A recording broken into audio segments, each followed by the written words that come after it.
उत्तराखंड के पूर्व मुख्यमंत्री हरीश रावत ने न्यूज स्ट्रीट के स्टूडियो में हमारे सहयोगी राहुल राजपूत से एक्सक्लूसिव बातचीत की, जहां पर उन्होंने उत्तराखंड की राजनीति से जुड़े तमाम मुद्दों पर अपनी राय रखी।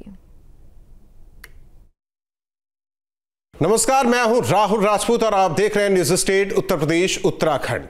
उत्तराखंड में कई विषयों को लेकर इन दिनों जमकर राजनीति हो रही है। कई और मुद्दे हैं जिस पर खुलकर बात होगी उत्तराखंड के पूर्व मुख्यमंत्री हरीश रावत जी से।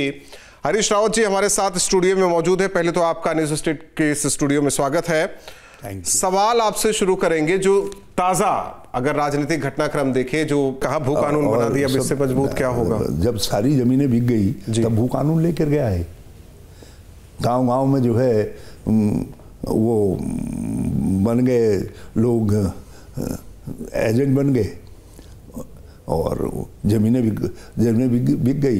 कहाँ से कौन लोग आकर के ले गए, किसी को कुछ मालूम ही नहीं। एक तरफ आप कहते हैं डेमोग्राफिक चेंजेस हो रहे हैं, दूसरी तरफ आपको ये भी मालूम नहीं है कि कौन आकर के आपके राज्य के अंदर ज़मीनें खरीद ले रहा। और अब जितनी बची खुची थी तो ऊधम सिंह नगर और हरिद्वार में जो है भू कानून के परिधि से बाहर कर दिया, ताकि भैया जो है आकर के जितना बचा है वो भी खरीद लो करके।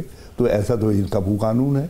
शराब की दुकानों में स्थिति ये है, आपको आश्चर्य होगा, दिल्ली में 1+1 मतलब एक बोतल खरीदिए, एक बोतल मुफ्त, ये एक राष्ट्रीय चर्चा थी। और उत्तराखंड के अंदर एक दुकान खरीदिए, लीजिए और 4 दुकान और आप फ्रेंचाइजी दे सकते हैं, मतलब 1+4 दुकान। कैबिनेट की बैठक में फैसला लिया है कुछ आबकारी को लेकर उन्होंने आज। हाँ, मुझे मालूम नहीं दुकानों को लेकर आज क्या है, लेकिन जो पुरानी वो थी वो पॉलिसी जो है 1+4 मतलब आप एक दुकान लीजिए और 4 मुफ्त में जो है आप दीजिए, फ्रेंचाइजी दीजिए, सब फ्रेंचाइजी दीजिए। इसी से सवाल आया, ये अचानक से क्षेत्रवाद वाला मुद्दा उठ गया, पहाड़ और मैदान, बाहरी और उत्तराखंडी, ये क्या वाकई राज्य के हित में? नहीं, ऐसा कुछ नहीं है, ऐसा कोई मामला नहीं है। यदि कोई ऐसा उठा रहा है जो विधानसभा में हुआ ना, हम उसकी निंदा करते हैं।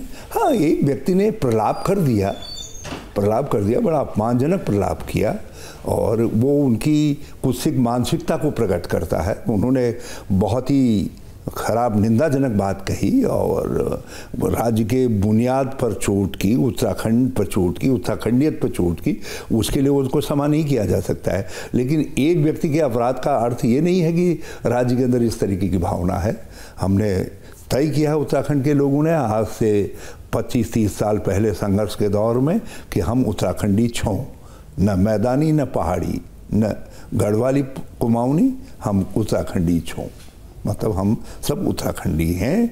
कोई भी व्यक्ति जो राज्य बनने से पहले उत्तराखंड में निवास कर रहा था वो उत्तराखंड का निवासी है, उत्तराखंडी है, उसी तरीके से है जैसे हरीश रावत है, जिस तरीके से पुष्कर धामी है।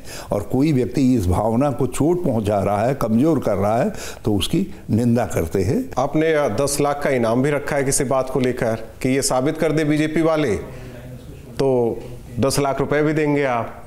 हाँ, इन्होंने, आपने कहा कि झूठ का प्रोपेगेंडा ये फैलाने में बहुत माहिर है। झूठ के गर्व से मैं लगातार आरोप लगा रहा हूँ 2017 से कि त्रिवेंद्र सरकार भी झूठ के गर्व से पैदा हुई। उस समय कह दिया इन्होंने कि हरीश रावत की सरकार ने जुम्मे की नमाज की छुट्टी दे दी है, मतलब हर शुक्रवार को छुट्टी कर दी है, क्योंकि जुम्मा का मतलब शुक्रवार, छुट्टी कर दी है। अरे कहाँ कर दी, किस स्कूल में की, किस कॉलेज में की, किस अस्पताल में की? कहीं तो की होगी ना उत्तराखंड की धरती में, कहीं तो छुट्टी हुई होगी, कहीं तो आदेश होगा, कहीं किसी ने ला करके दिखाया नहीं। मगर एक झूठ को पूरे राज्य के अंदर फैला करके जो है चुनाव का अपहरण कर दिया गया। उत्तर प्रदेश से जो सांप्रदायिकता की हवा चली उसका फ़ायदा उठा करके उसके साथ नत्थी करके, ताकि उससे मेरी इमेज टार्निश हो जाए, और उसके लिए इस तरीके का झूठ प्रोपेगेंडा रखा गया। 2022 में फिर एक बड़ा झूठ बोला गया। मैं कहीं से मेरा कोई संबंध नहीं, कोई मतलब नहीं, कोई वो नहीं कि हरीश रावत ने कहा है, प्रधानमंत्री जी से कहलवा दिया गया कि मैं मुफ्त का गेहूं चावल दे रहा हूं, हरीश रावत मुस्लिम यूनिवर्सिटी दे रहा है। अरे भाई, कहाँ से मुस्लिम यूनिवर्सिटी दे रहा है? कहाँ है वो बयान? मुख्यमंत्री ने बयान दिया, औरों ने दिया, बड़े बड़े नेताओं ने दिया। हम कहते रह गए, हमने कहा दिखाओ तो सही वो बयान कहाँ है। और आज भी मैं कह रहा हूँ भारतीय जनता पार्टी वालों से, यदि आप ईमानदार हैं, यदि आप बेईमान नहीं हैं, तो आप जो है वो बयान खोजिए। किसी अखबार में तो छपा होगा हिंदुस्तान में, किसी मीडिया में तो कहीं निकला होगा ना, उसकी कोई बाइट तो कहीं होगी, कोई साक्ष्य तो होगा, वो प्रकट करिए। मैंने कहा जो ला करके दिखा देगा मैं 10 लाख रुपए इनाम दूंगा। पहले मैंने 50,000 से शुरू किया था, बढ़ाते बढ़ाते अब 10 लाख में ले आया हूँ। कानून व्यवस्था पर क्या कहेंगे, क्योंकि पिछले कुछ दिनों से जो तस्वीर सामने आई है वो उत्तराखंड के लिए बेहतर नहीं थी। हाँ, कानून व्यवस्था की स्थिति इस समय चिंताजनक बनी हुई है। महिलाओं पर अत्याचार की घटनाएं बहुत बढ़ी हैं। अंकिता हत्याकांड से स्टार्ट हुआ था और तब से लेकर के अब तक महिलाओं के साथ बलात्कार, दलित लड़कियों के साथ बलात्कार, उनकी सामूहिक बलात्कार के बाद हत्या, बहुत सारे ऐसे मामले आए हैं। बल्कि कुछ जगह भाजपा के नेतागण उससे जुड़े हुए दिखाई दिए हैं। आपने हालांकि वो वाली बात विधानसभा वाली उठाई, लेकिन एक वर्ड भी आपका था, मैंने पढ़ा सोशल मीडिया पे, दुशासन। हाँ। किसके संदर्भ में था ये? अब दुशासन सत्ता का दुशासन है, जो है लोकतंत्र का चीरहरण कर रहा है, निरंतर चीरहरण कर रहा है। वो तो कहते हैं कि कांग्रेस मुक्त भारत चाहिए उनको, तो फिर विपक्ष की बात कहाँ सुनेंगे? उनको इसलिए कांग्रेस मुक्त भारत चाहिए क्योंकि कांग्रेस इस देश की संवैधानिक श्रेष्ठता की गारंटी है। उनको इसलिए कांग्रेस मुक्त भारत चाहिए क्योंकि कांग्रेस के साथ देश की आज़ादी का इतिहास, उसके मूल्य, मान्यताएं, सिद्धांत जुड़े हुए हैं और हम उच्च युक्त भारत की बात करते हैं। उनको इसलिए कांग्रेस मुक्त भारत चाहिए क्योंकि कांग्रेस से गांधी, नेहरू, अंबेडकर आदि महापुरुषों के जीवन इतिहास, जीवन क्रम जुड़ा हुआ है, तो इसलिए उनको कांग्रेस मुक्त भारत चाहिए। कई बार तस्वीरें आई कि सीएम साहब आपसे मिलने जाते हैं, फिर बाद में कहते हैं कि हम तो उनके मार्गदर्शन के लिए गए थे, उनसे वो बड़े हैं हमारे। नहीं, देखिए, मेरे ये सब लोग छोटे भाई हैं और हमारे राज्य के ये संयोग है। जनता ने, बल्कि मैं कहूँगा दुर्भाग्य भी है कि भाजपा को सत्ता सौंप दी है, तो ये लोग मंत्री हैं, मुख्यमंत्री हैं, तो हम चाहते हैं ये सफल हों, ठीक से काम करें, क्योंकि इनके कार्यकाल, हमारे राज्य का भी तो कार्यकाल है। यदि ये 5 साल गलत काम करते रहेंगे तो उससे हमारे राज्य को भी नुकसान होगा।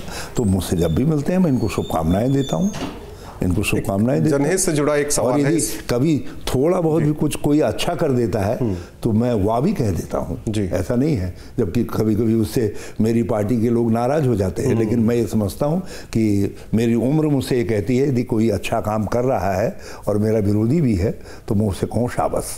एक आखिरी सवाल स्मार्ट मीटर को लेकर है। कह रहे हैं कांग्रेस विरोध कर रही है और हम सबको, क्या किसमें? स्मार्ट मीटर, बिजली स्मार्ट मीटर। हाँ, वो लूट का एक नया तरीका है। आप प्राइवेटाइज करना चाहते हैं, इसेंशियल सर्विस है बिजली जो है, आप उसको प्राइवेट हाथों में देना चाहते हैं, इसीलिए ये प्रीपेड स्मार्ट मीटर वाला कर रहे हैं।